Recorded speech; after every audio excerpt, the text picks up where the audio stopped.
We're back. Episode dose. Mixtapes and mistakes. We'll turn some light on. Oh, that's actually a lot better. So we're doing a weekly roundup of the news. There's probably no bigger news that we're probably going to start with here than the whole Neil Young Spotify situation.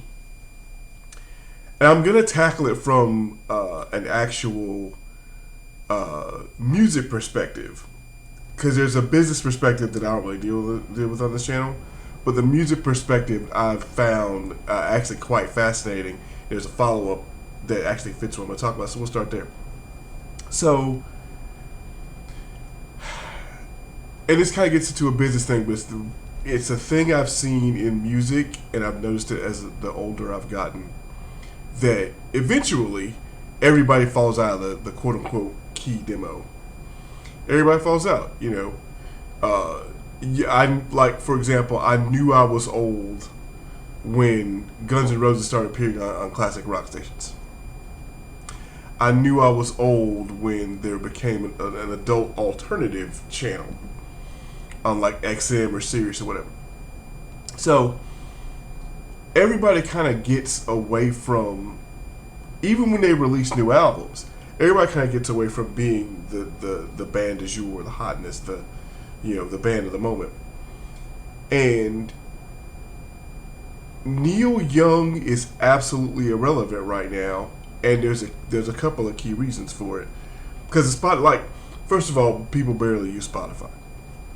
I noticed that, I really wanted, when I first started doing mixtapes, I wanted to kind of do like a Spotify exclusive thing.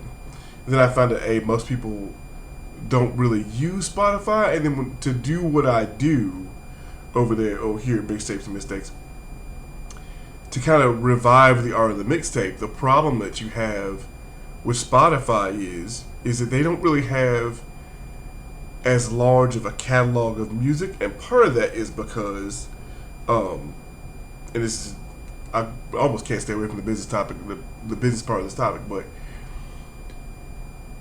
so it looking around the platform, most record companies invested content-wise more heavily on YouTube and have stayed with YouTube than ever moving their stuff over to Spotify. It's not that there are artists over there, not that record companies have put stuff over there and made it like a big deal, but it isn't. YouTube became kind of a catch-all thing entertainment-wise, which was the aim of that platform. So you can go there and you can watch movies, you can rent movies, you can watch live TV now, you can watch sports, you can watch documentaries. YouTube can be an all-encompassing player for you entertainment-wise if you really want, if you want to use it that way. So the next part is Neil Young isn't really relevant. Like, most people under 30 don't know who Neil Young is. Neil Young, I think he came up with an album a few years ago, but and it's a problem that I've seen the last few years.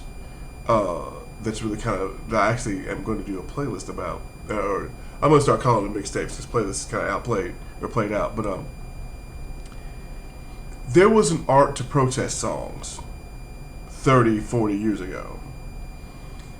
And one of the things I've been kind of researching is, and it's been a kind of a debate I've been having, is on a wide range of topics, whether it's environmentalism or politics or guns, or, name it. The apartheid or starvation in Africa. Did people 20 or 30 years ago really sing from the heart and really believe that, in what they wrote about, versus just being trendy or just being political because that's what everybody else is doing? Everybody else is doing it, so why can't we? To quote the Sundays, not Sundays, but the Cranberries. So, and then there's the art of being clever about it, which Neil Young has been adept at, or being thought provoking. So when you come off as kind of the crotchety old man, and you want to do like a major protest, you know, it would help if you were, you know, if more people knew who you were, then people would go, oh, you know, it's not like Drake is coming out like take my stuff off Spotify.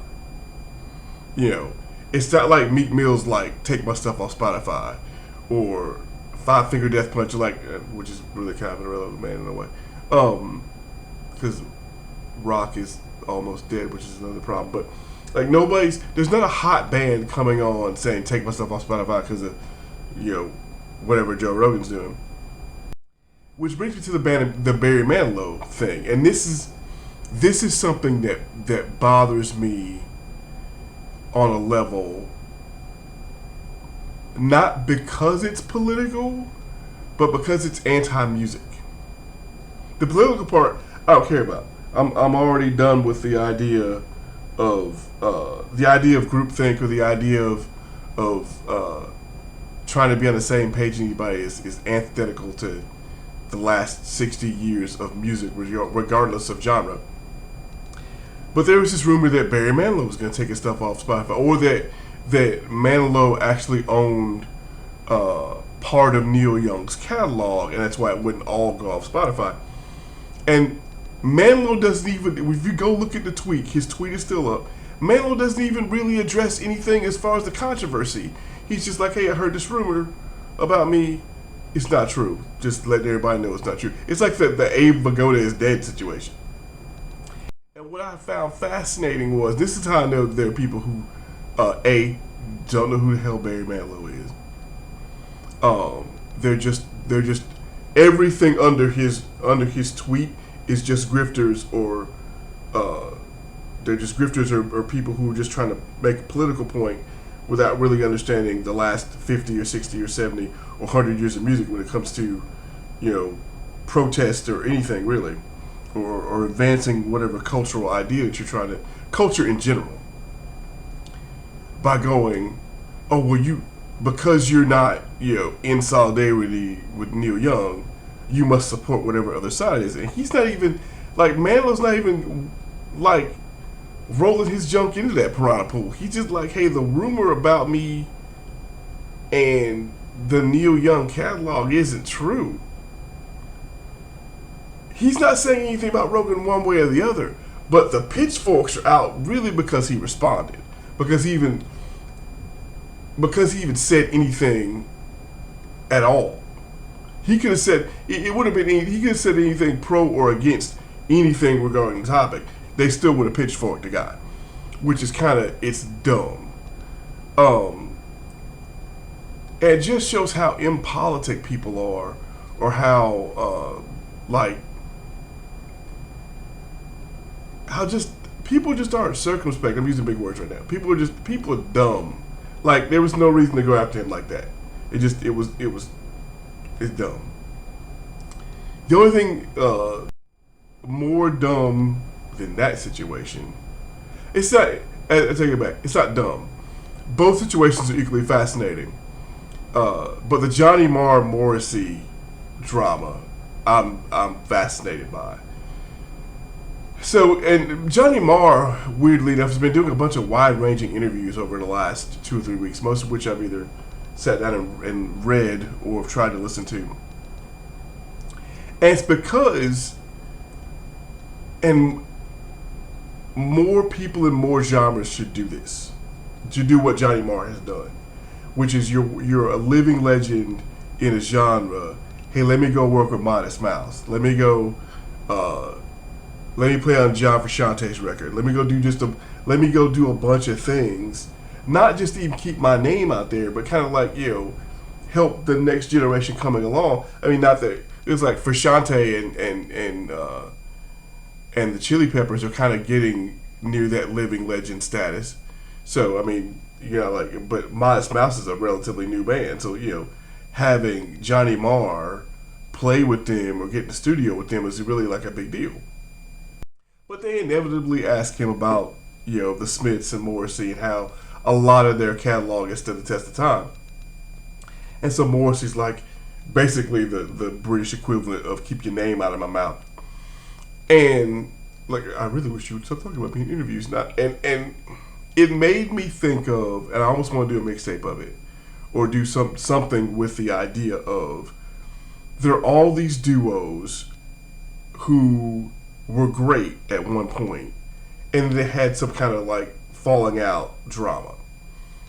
The one that comes most to my mind, only because I identify with one side of this argument, is the breakup between Glenn Frey and Don Henley, really over who was the leader of the Eagles. And it was only once Glenn got sick that he was like, "No, it's bury the hatchet. You're the leader of the Eagles.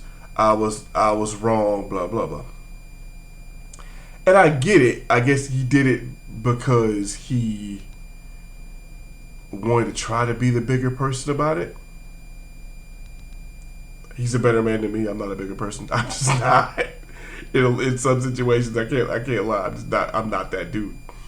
But it's interesting to me how, you've got those two having issues. You got Lennon and McCartney had problems. The Toxic Twins, Joe Perry and Steven Tyler had issues. And it was really because, Joe Perry got clean and Steven Tyler wasn't ready yet. But once they came together, Permanent Vacation happened. That took all of music in a whole entirely different direction, and some of culture in a totally different direction. Definitely changed hip hop. Absolutely changed hip hop. So that has happened this week. The last bit of music commentary that I want to talk about is the breakup of the Mighty Mighty Boss Tones. I didn't realize that the Boss Tones, who were founded in '83, had been around for like 40 years, and most people know them for the impression that I get, which honestly isn't even the best song in their catalog. It's just the song that got top 10. Their catalog is very good.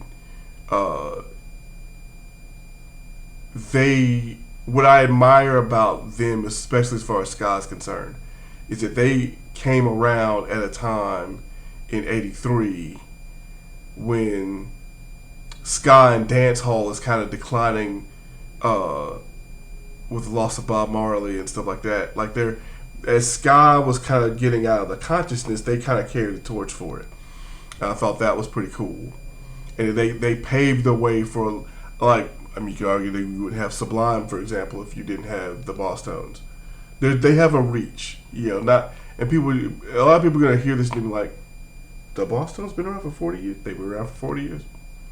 Some bands you don't even realize, they come into your consciousness for a minute, you're like, oh, and then they're gone. And that's kind of what happens when you have like a one hit, even though you have like a vast catalog of stuff. It's like the Pretenders have a vast catalog, but people know them for like 3 or 4 songs, even though they're an amazing, iconic band. They have more than 3 or 4 songs. They have like 3 or 4 real hits. So that's episode 2. That's Mistake 2. Feel free to like, share, and subscribe to the channel. I think I'm going to end up moving pretty much everything over here. So the History Hip Hop series will be over here. Stuff going back, found a couple interesting covers that I'm coming back to do. Wall of Sound's already out. So there's stuff on the horizon. The personal playlist is still going to be here. So this is going to be the hub for all the stuff I do. It's going to be at MixTapes. So get ready for the content. It might be content overload, because I'm going to try to do something, at least 1 to 2 things a week. So there'll be a lot more consistency. So I guess the revolution will be televised. And no, I did not forget to do the Rock and Roll Hall of Fame thing. I have to break down and watch it, and then put together the mixtape, and then figure out how I feel about it, because that was the first one that's happened in a while that I was actually happy that people got inducted. So, all right, peace and Afro Grease. Out.